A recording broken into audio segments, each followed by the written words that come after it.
眼看着农历7月就要来了，也就是我们民间常讲的鬼月。我今天先给你提个醒，今年这个7月跟往年大不一样。为什么呢？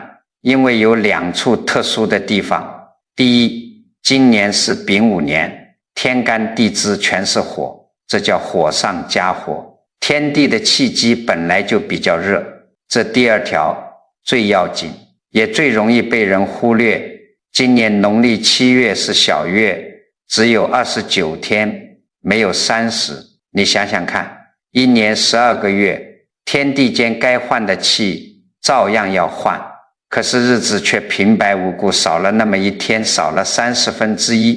这就等于什么？等于同样满一大桶的水倒进一个小1号的盆里，那水满得快不快？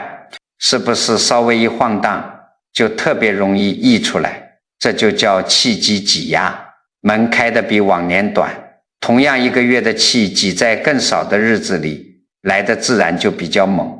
我跟你讲这些绝对不是要吓唬大家，而是今年的气候和自然规律确实就是这么个情况，咱们心里要有个数。很多人一听7月初1，俗称的什么鬼门开，心里就发毛，觉得哎呀忌讳特别多。我告诉你们，千万不要自己吓自己。老祖宗讲的门开，不是真有一扇地底下的铁门推开，跑出些什么吓人的东西来，绝对不是那个意思。佛法讲得很清楚，万事万物都在一个时节因缘里头，这个门开的是天地之间那道阴阳交替的闸门。你想想看，立秋一过，咱们这个天地啊就开始换班了。原来夏天往外散的阳气开始往地底下收，地底下的凉气阴气开始往上面走。你看外头那些树，是不是树叶开始慢慢黄了掉了？那是为什么？是因为树知道要过冬了，把养分全都收回到树根里去了，外面的枝叶就不要了。人也是一样，咱们人就是这天地间的一棵树。一到农历7月这个交替的时候，你体表的毛孔开始往里收缩，你身上的阳气热气都往5脏6腑里走，这时候你身体表面上那层挡风的东西是不是就变薄了？这就好比工厂里白班的老师傅刚下班，夜班的新师傅还没走到机床跟前，中间就那么一会儿，机器没人看着。所以呀，7月这29天是你一整年里身上的防卫最薄弱，最容易亏虚的时候，经不起折腾。你回想一下，一到这个时候，你是不是就觉得特别容易累？晚上躺在床上翻来覆去睡不踏实。以前年轻时候不觉得，现在年纪上来了，感觉就特别明显，对不对？这不是7月有什么脏东西，是你身上的气真的在换班，你身子骨发虚，挡不住外头的冷风杂气。就在这29天里，有一件咱们家家户户都要做的小事，最容易在这个当口做错。什么事？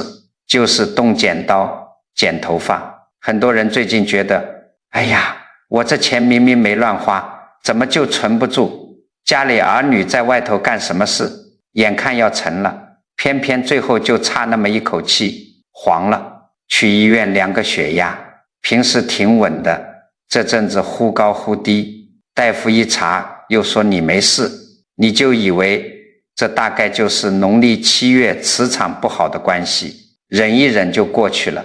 我告诉你，根子多半不在鬼月本身，而在你哪一天动了头上这把剪刀。这个道理很简单，老祖宗看事情往往先看的不是你做了什么，而是你什么时候做的同一件事，时辰不同，结果完全不同。这不是那件事有错，是那个当口有问题。就像种庄稼，春种秋收，你非要冬天去下种，你的种子是好种子，地也是肥地，可就是长不出来嘛。剪头发也是这个理，剪发没错，错在你挑错了日子。大多数人都是想剪就去了，从来没看过日子。你现在想得起来你上一回剪头发是哪一天吗？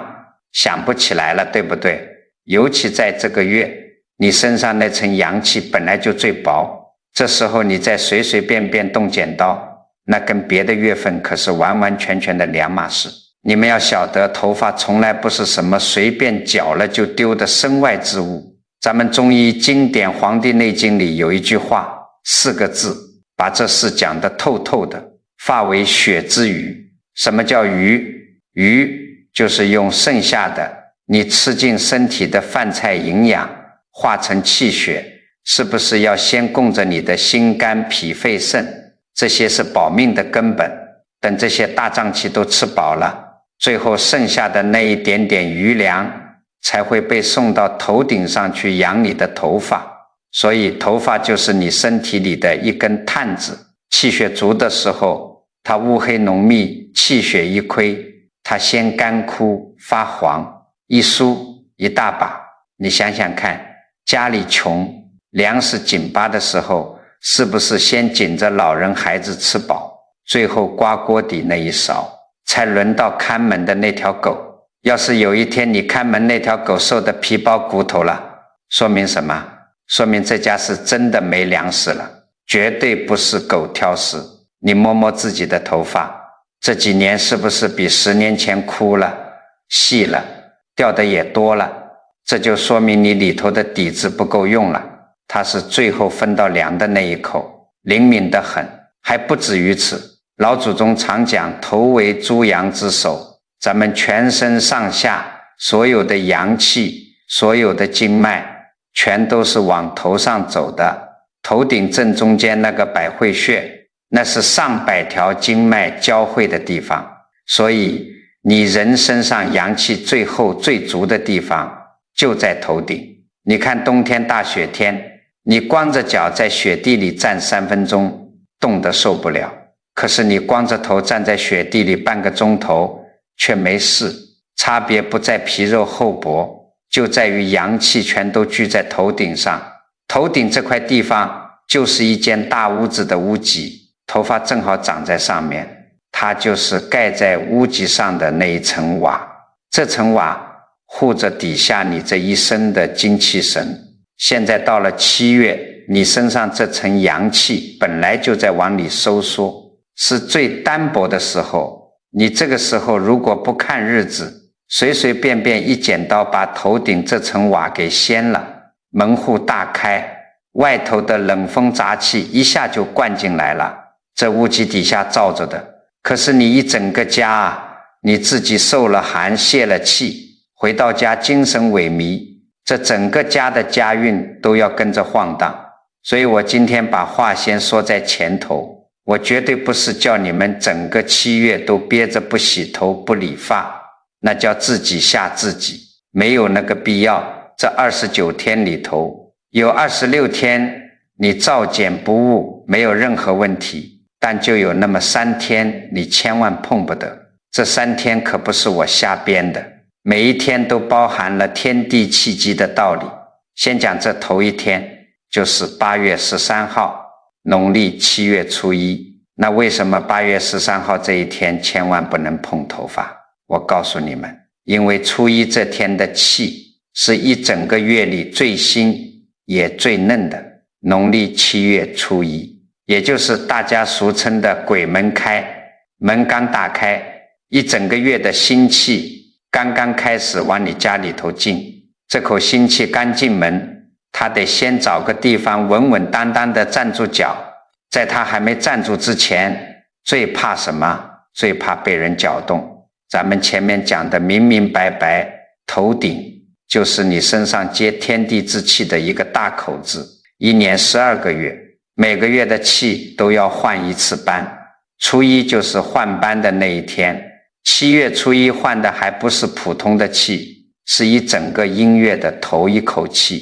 你试想一下，这一口带着凉意的新气刚踏进你家门槛，连座位都还没找到，你跑去理发店，咔嚓咔嚓把头顶这层瓦给动了，动的正是全家接气的那个风口。这就好比你家刚开门，迎客的店铺，一大早头一位客人刚踏进门槛，你做掌柜的突然在门口哐当一声狠狠地摔了个盘子，人家客人会骂你吗？不会，人家心里打个突，摇摇头，转身就走了。家里来客人，人还没坐下你就摔盘子，那是什么意思？你自己琢磨琢磨。所以8月13号这一天，你如果动了剪刀，你断的绝对不是已有的东西，断的是要进来的东西，你损的是本来该来却没有来的运气，这才是最要命，也是最难察觉的一种损失。别的时候你剪错了，把身上的阳气剪薄了，你头疼脑热，你浑身没劲，你疼，你知道。可是初一剪错了，你是把还没进门的好运气直接挡在了大门外头，你根本不知道自己失去了什么，因为那件事从来就没有在你手里发生过。不是你丢了一笔钱，而是本来该到你手上的那笔钱凭空没了，而你到今天都不知道有过这回事。你想想看，你这大半年有没有遇到过哪件事眼看就要成了，马上就要签字画押了，忽然就没了下文，对方电话也不接，事情直接凉了。你当时是不是还纳闷了好一阵子，觉得自己运气怎么这么背？我认识一个开餐饮店的，叫李哥。前几年李哥筹备了一家新馆子，把大半副身家几十万的血汗钱都砸进去了，就准备着中秋节正式开业，想趁着过节接一波泼天的富贵。那天正好是农历7月初1的下午，李哥看着新店装修的差不多了，桌椅板凳都亮堂堂的，心里高兴，觉得马上要当大老板了，就跑去街角的理发店，让师傅给好好修了修头发，弄了个精神的造型。结果怎么样？从那天理完发开始，大半年里他那家店就像是被什么东西给死死封住了一样。首先是消防检查，别人家一遍过，他家死活通不过，今天说通道窄了1寸，明天说灭火器摆的位置不对，反反复复折腾了半个月，好不容易托人弄好了，马上要试营业。花重金从外地请来的主厨突然临阵辞职，连个招呼都不打，电话打过去直接关机。李哥急得冷汗直冒，临时抓瞎到处去求厨师，这也就算了，等后厨勉强凑齐，开业大吉的鞭炮刚点完，第二天早上市政工程队的推土机直接开过来了，在李哥店门口拉起了长长的铁皮围挡修路，这一封街就是整整3个月，天天门口挖土机轰隆隆的响，灰尘漫天，别说客人，连只苍蝇都飞不进来，财气全被死死挡在门外。李哥那段时间天天坐在空荡荡的店里抽闷烟，抽得眼窝深陷，整个人脱了一层相。后来店里来了个懂行的长辈跟他闲聊，那长辈盯着李哥看了半天，突然问了一句：你开业前，也就是7月初1那天，是不是去动过头发？李哥一愣，赶紧翻出手机里的付款记录一看，后背的冷汗唰的一下就冒出来了。记录上清清楚楚写着，正正好好就是7月初1那天下午。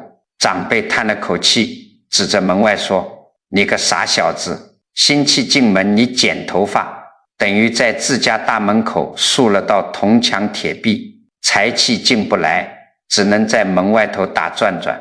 你以为你是倒霉，是你自己把气给挡在了外头。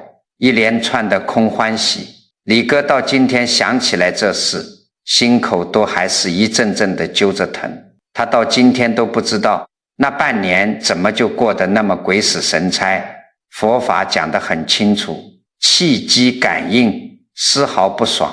你们要晓得，一家人的气它不是平均分给每一个人的，这个家里的气永远是往那个正在用的人身上流。如果你家里有晚辈，有儿子、女儿或者孙辈正在外头找工作，或者正在谈一笔要紧的生意，长辈在初一这一天尤其要沉得住气，因为这个月进来的新气最先落在这个家正在往上走的那个人身上。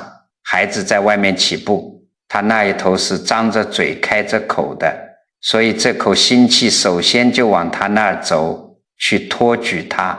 一家人就像合用一根水管，谁家的水龙头开着，水就往谁那儿流。你在8月13号这一天随随便便跑去理发店动了剪刀，把接气的口子给断了，这就等于你在整个家庭的总闸上狠狠地拧了一把，把闸门给关了。总闸一关，最先没水的是谁？就是那个正在哗哗用水的孩子啊！这不是你们做长辈的心肠坏要去害孩子，而是你根本不知道你自己正站在家门口的总闸上，你不知不觉动了一下手，外头正在拼命打拼的儿女突然就觉得怎么使劲都差一口气，怎么干都不顺。你想想看，你家里现在有没有孩子正在找工作，或者正在为了家里的房贷车贷谈一笔要紧的买卖？你在家里可能觉得自己年纪大了，帮不上他们什么大忙，但是你至少得稳住自己。在8月13号这一天，你忍一忍，别去动那把剪刀，别去搅动这口新气，这就等于你没关总闸，水自然就会流到孩子那里，这就是你在帮他们大忙。这第一天，也就是8月13号初一这一天，挡的是要进来的东西，可在这个月里头还有一天也是绝对碰不得的。这一天挡的不是外头的财气，而是动了你自己身上的底子，伤的就是你自己的晚年。这第二天就是8月27号，农历7月15，也就是中元节。这一天你要避开的不仅是一整天，尤其是过了正午以后一直到天黑的那一段，你千万别去理发店碰头顶上的头发。这个道理很简单，咱们一天12个时辰，气也是有起伏涨落的。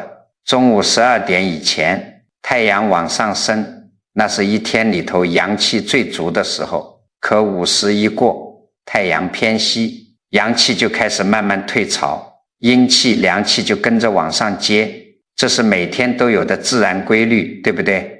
可中元节这天不一样，一年有3个元，正月15上元节，10月15下元节，中间这个7月15中元节正好处在一年当中阴阳交替的谷底，是一年里头阴的那一面开到最大的一天。你想想看，中元节是全月气机最低的下坡路，而午后到天黑又是一天之中的下坡路，2个下坡路死死撞在同一个日子同一个时辰上。这就意味着8月27号的下午是整个农历7月里头天地间的气最杂最乱也最沉的一段时候，你留意过没有？一到中元节那天，过了下午3、4点，街上走动的人是不是明显就变少了？连小猫小狗都找个角落趴着不动了。这不是迷信，是人和动物凭本能都在躲这个极其杂乱的气流。真要有什么非做不可的事，也只能在上午趁着太阳好的时候去办。那么中元节气机杂乱，为什么偏偏不能剪头发呢？你们要晓得，现在人去理个发，觉得就是剪个长短，修个边幅，涂个好看清爽。可是在咱们老祖宗的眼里，动头发从来都不是打理仪表那么简单。古人管剪头发叫什么？叫削发。和尚出家要削发，古时候犯了重罪，有一种刑罚叫发刑，就是把你的头发剃光。头发是真真正正连着你命根子的东西，咱们从小背孝经开头第一句就是身体发肤，受之父母，不敢毁伤。你注意看，老祖宗是把发和皮肉并排放在一起写的，皮肉你不敢随便割一刀，头发也是一样。所以在老规矩里，动头发不是修边幅，是动了你受之父母的那个真身。既然是动身，那就得郑重其事，得挑日子。这就跟家里盖房子动土，搬家动灶是一个道理。我给你们讲一段历史上实实在在记载过的事，你就知道这头发的分量有多重了。那是唐朝的时候，唐玄宗和杨贵妃吵架，皇上在气头上一道圣旨，直接把杨贵妃从宫里撵出去了，送回了她娘家兄弟府上。杨贵妃在娘家待着，心如死灰。她知道伴君如伴虎，要是皇上不想起她这辈子就完了。怎么办？她拿剪刀，一刀把自己头上的一绺长发给绞了下来。她哭着对跑腿的高力士说，我全身上下金银珠宝全都是皇上赏赐的，我一样也带不走，只有这头发是父母给的，我就把这头发剪下来，替我回去陪着皇上吧。高力士拿个托盘，把这把头发端回宫里。唐玄宗正生闷气呢，一掀开红布，看到盘子里杨贵妃的那绺头发，皇上眼泪唰的就下来了。他二话没说，立刻派人套上马车，连夜就把杨贵妃接回了宫里，百般安抚。你想想看，一把头发而已，凭什么能顶替一个活生生的人呢？凭什么能把高高在上的皇帝吓成那样？因为在古人的心里，头发就是本命元神，剪发戴首，你看见了这把头发，就等于是看见了我的真身，我的命。杨贵妃交出来的不是头发，是把自己的半条命递给了皇上。你看看，动头发就是动你自己的身。佛法讲得很清楚，万事万物都要看因缘时节。中元节这一天是个什么时节？它讲究一个字，敬。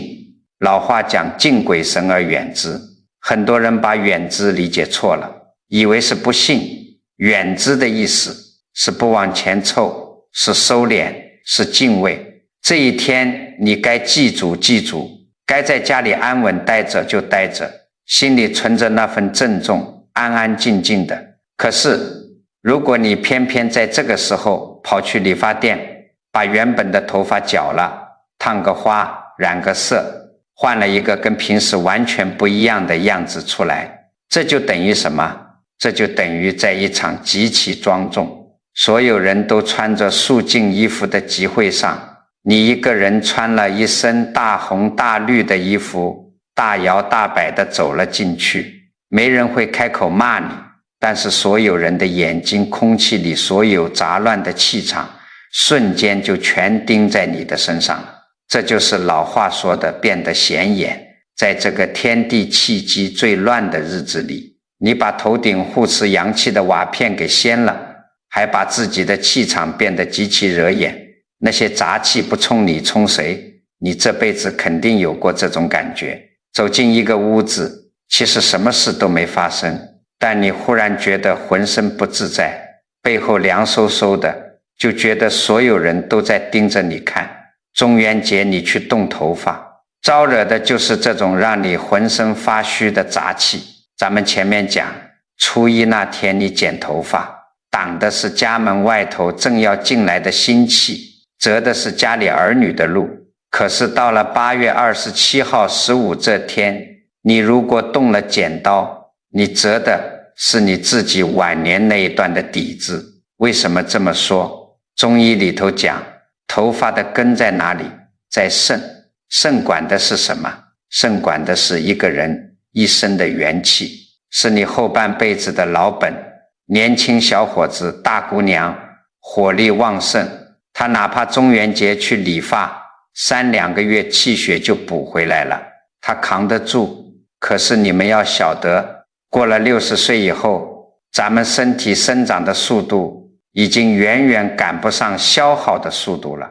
在这一天，你让冷风杂气顺着头顶灌进去，动了你受之父母的真身，那一剪刀耗掉的肾气和阳气，你是极难补回来的。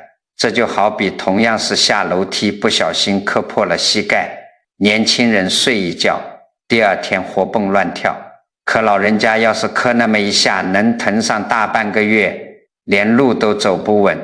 是你磕得比年轻人重吗？不是，是你底子薄了，补得太慢了。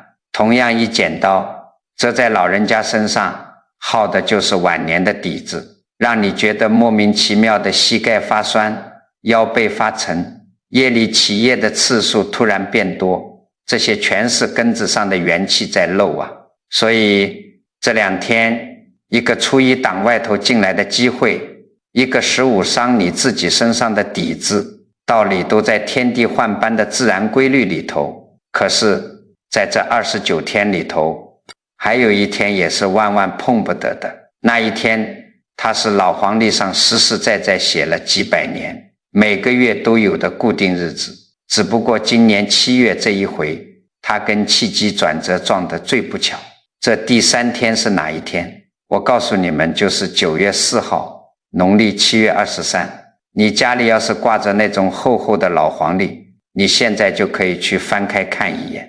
在9月4号这一天的底下，肯定印着一长溜密密麻麻的小字，里头准保有一个词叫祭剃头。老规矩里管这一天叫月祭日，民间老百姓也叫它三黄日。很多人一听黄历上写着忌讳2个字，心里就打鼓，觉得这肯定是大大凶险的日子。我告诉你们，完全不是这么回事，千万不要自己吓自己。这个道理很简单，老黄历上的忌本意根本不是老天爷要变着法子降灾罚你，它的来历是什么？是古时候为了避开军威，这一天在古代天文学里对应的星位是最尊贵的那一位。咱们中华文化讲究个什么？讲究个敬畏。在最尊贵的气场面前，老百姓不敢大操大办，不敢盖房动土，也不敢随意削发改变仪容，怕冲撞了那股大且刚烈的气场。几百年上千年这么一代代避下来，你以为老祖宗避的真的是天上那颗星星吗？不是的，佛法讲得很清楚，万法唯心造，几百年避下来，这个避字本身已经在咱们的骨髓里形成了一种规矩。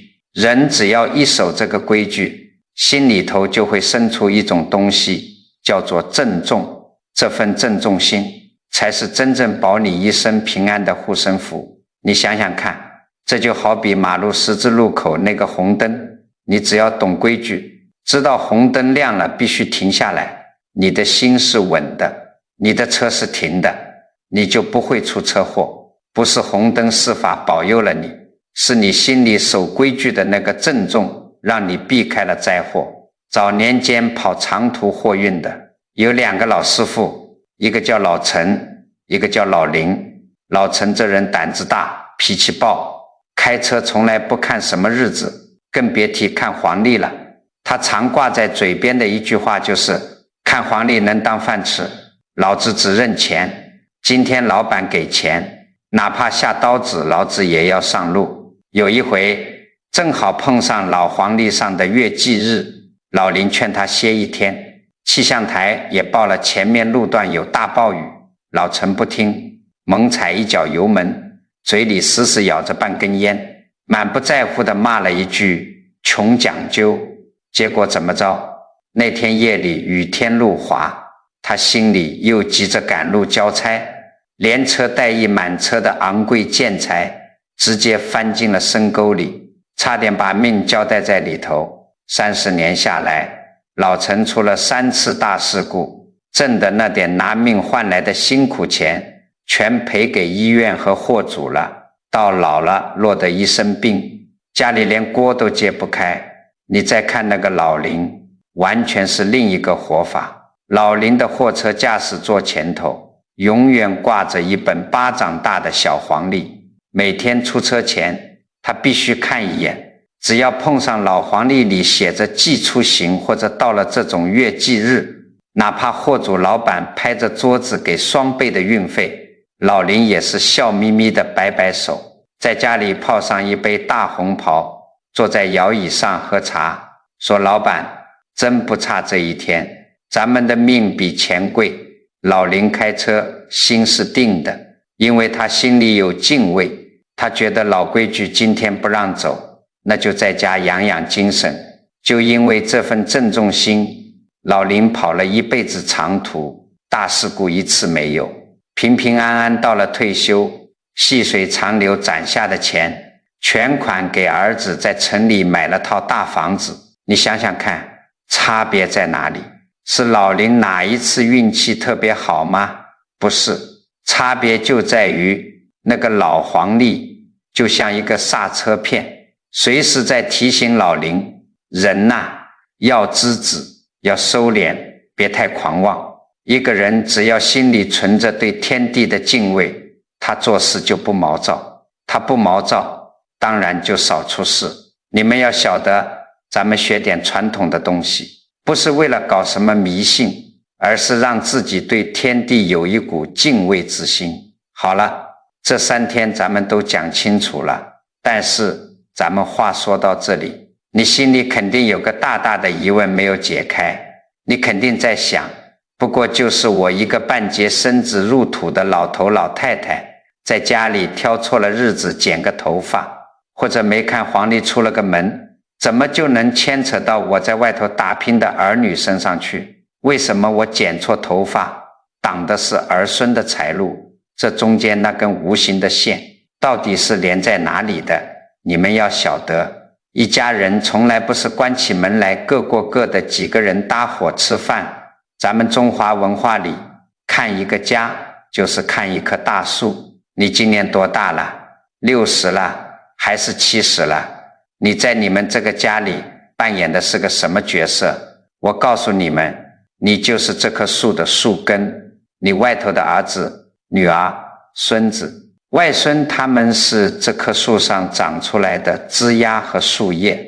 儿女在外头风光不风光，赚钱不赚钱，日子过得顺不顺，表面上看的是那些枝叶茂不茂盛，可是你想想看，枝叶靠什么长？全靠深埋在土里的树根源源不断地往上头送养分。树根要是扎得深，扎得稳，哪怕外头狂风暴雨，这棵树也岿然不动。可是如果你这个树根在泥土里头自己先晃荡了，松动了，上头的枝叶就算长得再好看再茂盛，一场秋风刮过来，是不是连根拔起？我给你们讲一段北宋时候的事，你听完就知道什么叫长辈是根。北宋有个很有名的大官叫王佑，那时候皇帝是宋太宗。宋太宗因为朝廷斗争，非常忌惮一朝元老赵普，想要赵普的命，可是赵普威望太高，找不到借口。有一天，皇上就把王佑叫进宫，话里话外的暗示王佑，你去给我收集一点赵普的黑材料，实在没有，你编几条也行，只要你办成这件事，丞相的位置就是你的。面对这么大的诱惑，还有皇上恩威并施的压力，换了别人早就去干了。可王佑是怎么做的？他去查了一圈，发现赵普确实没有谋反的罪证。到了大殿上，王佑不仅没有顺着皇上的意思去诬陷好人，反而扑通一声跪下，把头磕在青砖上，斩钉截铁地说，皇上，臣敢拿自己一家老小几十口人的性命担保。赵普绝无二心，皇上气得脸色铁青，抄起奏折砸在他跟前，当场就把王佑罢了官，贬到了外地。换作一般人，是不是觉得这辈子完了，甚至全家都要跟着遭殃？可王佑没有，他罢官回家的那一天，心里非常安定。他脱了官服，拿起铁锹，在自家院子里挖土，亲手种下了3棵大槐树。他一边培土，一边对家里人说：我不昧良心，不干伤天害理的事，我把咱们家这根良知的树根给扎正了，就算我这辈子前途尽毁，只要这3棵槐树在，我的后代里头一定有人能位极人臣，站到那3公的最顶尖去。后来怎么样？王佑的儿子王旦长大后真的成了北宋一代名相，位列3公，天下敬仰。这就是历史上著名的守职3槐。这个道理很简单，王佑宁可自己吃天大的亏，也时时保住心里的那个郑重和良知。这就是做长辈的把家里的树根给扎稳了。长辈的根扎得有多深，后代子孙的薪资就能抽得多高。那这跟咱们今天讲的剪头发到底有什么关系？佛法讲得很清楚，身心是不二的，互相影响。你头顶上那口阳气，那个精气神，就是你这个树根的力气。咱们前面讲了，头顶是咱们身上阳气汇聚的屋脊，头发是屋脊上的瓦。你在这个天地气机最杂乱，阴气往上走的小月里头，随随便便不挑日子去动这把剪刀，等于把盖顶的瓦给掀了，冷风杂气顺着百会穴灌进去，你自己的精气神是不是瞬间就漏了，垮了？头顶一动，你自己的心神先乱了阵脚，你一乱，你这棵大树的树根就开始跟着晃荡。很多人觉得，哎呀，不就是我剪了个头发没精神吗？关别人什么事？你大错特错了。一个家的风水气场是跟着家里当家做主，辈分最大的那个人的气场走的，你自己去体会一下。这绝不是玄学，这是实实在在的生活。你有没有过那样的日子？你在外头受了气，或者身体哪里不舒服，心里直发慌，你推开家门走进去，哪怕你一句话都没说，也没有冲家里人发脾气，可你只要往沙发上一坐，那股萎靡不振、烦躁不安的气场瞬间就能把整个屋子填满。平时叽叽喳喳的孙子不敢说话了，老伴在厨房里洗碗的动作也变轻了，全家人当天晚上连吃饭都觉得压抑不痛快，对不对？这就叫根在晃。你精神一垮，家里的气场立刻就变了，全家都得跟着你承受这份杂乱的气。那根一晃，家里谁最倒霉，谁受的影响最大？我告诉你们，最先蔫掉的永远是那根刚刚抽出来最嫩的新枝丫。你想想看，一棵大树底下的水分和养料往哪里输送？肯定是拼命往枝头那些正在抽新芽长新叶的地方送，对不对？咱们家里也是一样，谁正在起步，谁正在往上走，是那个刚大学毕业在找工作的孙子，是那个正背着房贷为了拿下一个大单天天在外面跑业务的儿子，他们就是这棵树上的新芽。你在初一、15、23这些关键当口动了契机，把种闸一关，把树根一晃，你这里哪怕只是轻微的哆嗦一下，传导到枝头新芽那里，就是一场10级台风，新芽一晃就折。这就是为什么你觉得就是理个发的小事，结果儿女在外头明明到手的鸭子就这么飞了。讲到这里，你们心里应该有数了。很多做父母的、做爷爷奶奶的操心了一辈子，哪怕自己每个月拿着那么点退休金，平时连个好水果都舍不得买，一分一毛的攒下来，就想着给儿子凑个首付，给孙子包个大红包。你总觉得我不帮衬他们一把，我这心里过意不去，所以你把自己顾好，把自己的身体照顾得结结实实，把自己的心念稳住，不去瞎折腾，这就是你给儿孙攒下的最大的一笔福报。你想想看，你儿女在外面打拼，压力多大啊？天天看老板脸色，天天为了柴米油盐发愁。他们最怕接到什么电话？他们最怕的不是老婆说家里钱不够了，他们最怕的是大半夜接到老家打来的电话，说你爸突然晕倒进医院了。那一瞬间，孩子的天都要塌下来了。反过来说，如果你自己气色红润，精神饱满，每天乐呵呵的，不管外头怎么换班，气机怎么乱，你就是懂得收敛，不该动的日子绝不动，该守的规矩老老实实守着。儿女逢年过节推开家门那一刻，看到你笑声爽朗，中气十足地坐在那儿，他们心里头那块石头瞬间就落地了，他们心里踏实了。出去干事是不是就更稳重？人一稳，事情自然就水到渠成了。所以别总想着要去替他们做成什么惊天动地的大事，你自己站得稳如泰山，让他们哪天在外面累了，受委屈了，回头一看，你这棵大树还在那里，根扎得死死的，这就足够了。这就是最实在的庇佑。道理咱们全都讲透了，可是我知道你们听到现在心里头早就急得像热锅上的蚂蚁了。你肯定要问，万一我没听着你的课，前2天已经糊里糊涂去理发店绞过头发了，那怎么办？还有这个月你光说哪3天不能剪，那你总得告诉我到底哪几天能剪啊？我这总不能1个月不洗头不理发吧？别急，接下来这一段就是实实在在教你怎么破局，怎么补救的。你第一件事，先把这3个万万碰不得的日子死死圈出来。哪3天？8月13号、8月27号、9月4号，这3天的道理，刚刚咱们掰开揉碎了讲过。初一门刚开不能搅，中元节生要静，月忌日要敬畏。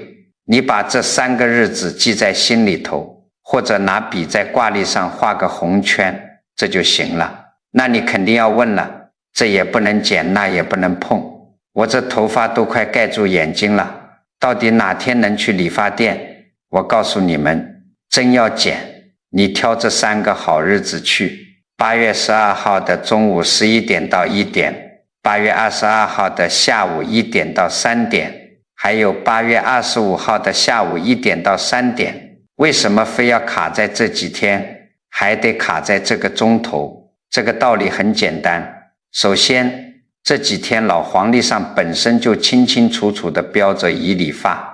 其次，我让你挑正午前后或者刚过中午的这几个钟头，是因为这段时间是一天里头太阳最足、阳气最旺的时候，你在这个时候去剪头发，就算剪刀把头顶那层挡风的瓦掀开了一点，天上的大太阳，那股子纯正的阳气也能立刻顺着头顶给你补进去。你借着太阳的力气去理发，剪完只会觉得整个人清清爽爽、痛痛快快，一点都不会觉得身上发虚。这是我给你挑出来的日子，但是我总不能往后每个月都跟在你们屁股后头报日子，对不对？所以这第3件事就是要教你们学会自己看日子。你看现在手机多方便，一点开都有日历，你只要翻看那上面写着宜理发或者宜沐浴的日子，那就是气场平顺，可以动剪刀的好日子。看准了之后，你再往下多看一眼，今天冲不冲你的属相？比如今天日历上写着冲猴，而你家老伴或者你那个正在找工作的儿子正好属猴，哪怕今天是个黄道吉日，你也千万别去理发。学会了这一手，不光管你这个月，往后这几十年你都能自己拿主意。这叫什么？这叫把家里的命盘捏在自己手里，不用去求人。第4件事，你去理发店，舒舒服服地坐上那张理发椅，师傅拿着剪刀还没动手之前，你先给自己做个小动作，顺一次气。怎么顺？非常简单，你闭上眼睛，深深地吸3口气。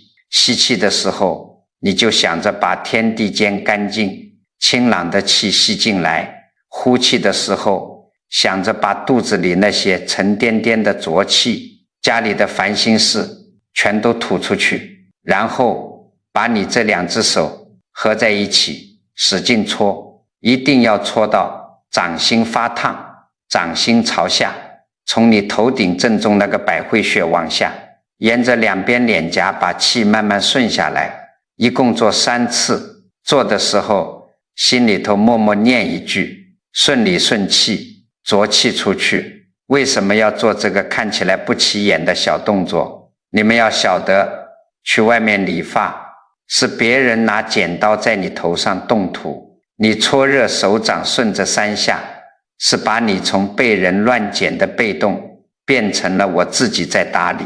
人只要心里有了主意，你的气就不会散，而且这么深呼吸一做，你整个人就松弛下来了。你要是带着一肚子无名火，紧绷着一张脸去理发，你的气场是乱的，师父剪出来的样子也绝对不会好看。第5件事，理完发回家的规矩，你剪完头发清清爽爽走到家门口，别急着掏钥匙开门，先在门垫上使劲跺2下脚。跺脚干什么？把你从外头理发店里大马路上沾回来的那些杂乱的气场通通给震掉，留在门外头。进门以后，第1件事去卫生间，用温水洗把脸，洗掉脸上的浮尘，然后拿个干净的玻璃杯，倒上一杯干干净净的清水，把它放在你们家客厅的东边，摆上1天1夜。到了第2天，你拿去浇花，或者直接倒进水槽里就行。这杯水不是用来喝的，它的用处在哪里？不在于水本身，而在于你端起水杯，把它安安稳稳放下的那一刻，你心里存的那份郑重。佛法讲得很清楚，一切唯心造，你心里多了一份郑重，你做事情自然就多了一份稳重。你不毛躁了，你们家这个月的生活自然就多了一份平安。水是最干净最平稳的东西，摆一杯水就是把你心里的那份清净和踏实给安住。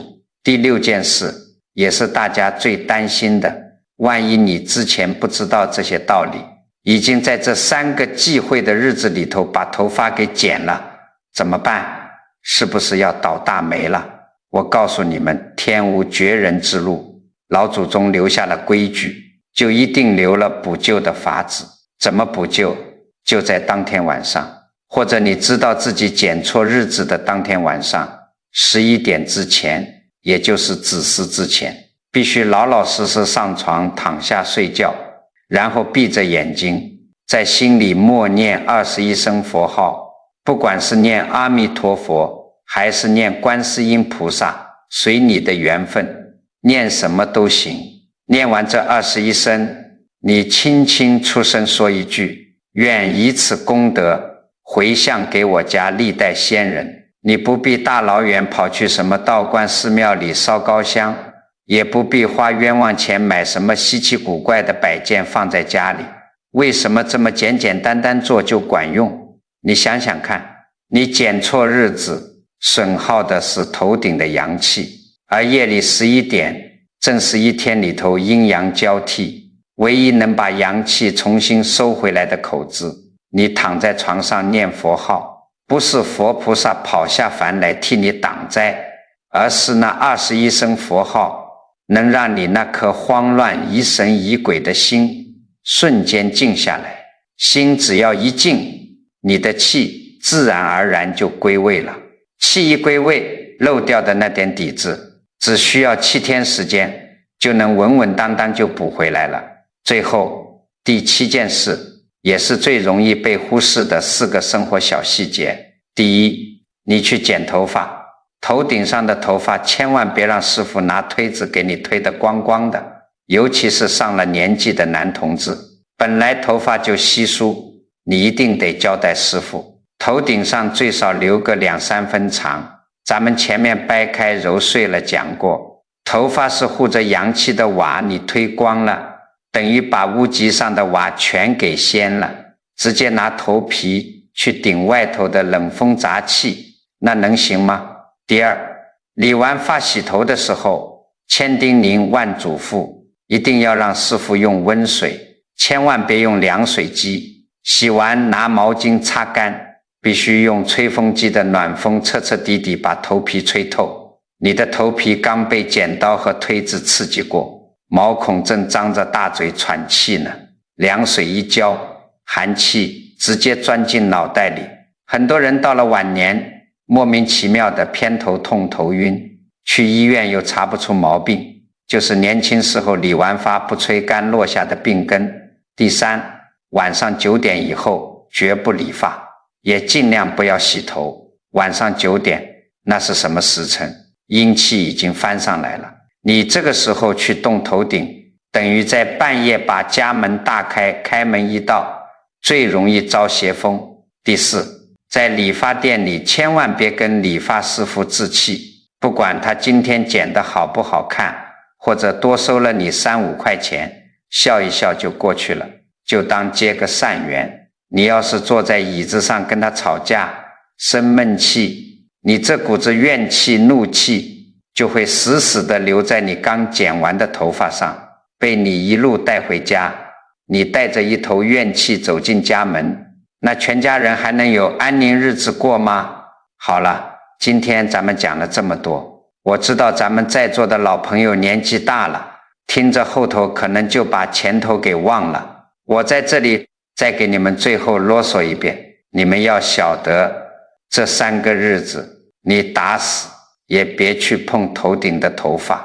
8月13号7月初1，也就是鬼门开，这一天动剪刀，挡的是眼看就要进你家门的好运气。8月27号7月15中元节，这一天最忌讳显眼，动的是你自己晚年护身的底子。还有9月4号7月23，这是老黄历上的月忌日，讲究的是心里那份几百年传下来的老规矩。你要是真的头发长了，天热熬不住，非要剪，最好就挑这3个好日子去。8月12号的中午，8月22号的下午，还有8月25号的下午。去之前翻翻黄历，别冲了自己和家人的生肖，坐上理发椅，先搓热双手，从头顶把气顺下来，理完发进家门，先在门口使劲跺2下脚，洗把脸，在客厅东边放一杯干净的清水。万一你之前糊里糊涂已经在那3个忌讳日子里剪过了，别慌，连续7天，夜里11点前老老实实上床躺下，睡前在心里默念21声佛号，回向给家里的历代先人，把你漏掉的精气神再收回来。记住了，千万别剃光，洗完必须吹干，晚上9点以后别去，也千万别跟理发师傅置气。这几步你照着做，实实在在，平平安安。